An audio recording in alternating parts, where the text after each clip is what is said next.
Ayan guys, nasa Cainta tayo ngayon, no? Kita mo, inubagan na tayo dito. Andito ako, alas 7 ng gabi. Hanggang ngayon, hindi pa nakakatawid ng ano. Oh. Kaya? Gilid lang sir, gilid. Kulang. Ha? Kulang.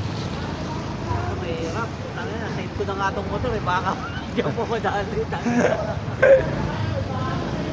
Oh, kita mo, naglalakad, oh. Eh, yung kotse ko, Huh? pre. Dilipat ko ulit. Muntik abuti na naman. Puro tayo yan. Oh.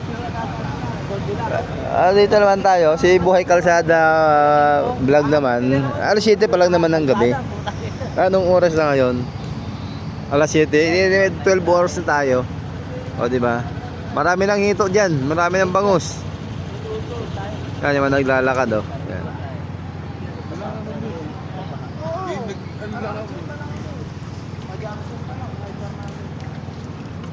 Ayan. Pag namagpas na ako ng hype dito, wala na raw baka hanggang sa atin. Uling baka na. Eh, yung mga tulong-tulong.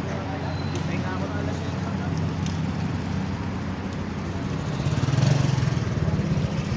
Kaya, Paps? Oo. Kaya, pero pagdating sa gitna, tulak. Hindi ba ikaw yun? Hindi, kamukha lang niya. Oo, pati meron din gano'n yun. Oo, sticker. Ay, yan. Marami na nakatawid dyan. Kamama ng dasal. Pagdating sa gitna, tulak.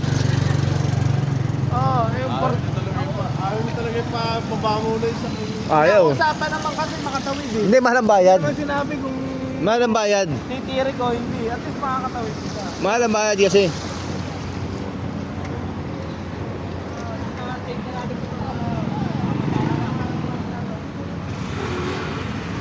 Ayan guys, stranded yan. Dito yan sa Cainta. Dito yan sa may RRG. Sa may yung mga tatawid na galing ano, Parola o galing ng ano, ng Taytay, Binangunan, wag mo nang dumaan dito sa ano, sa Cainta Felix Avenue. Eh sigurado di kayo makakatawid.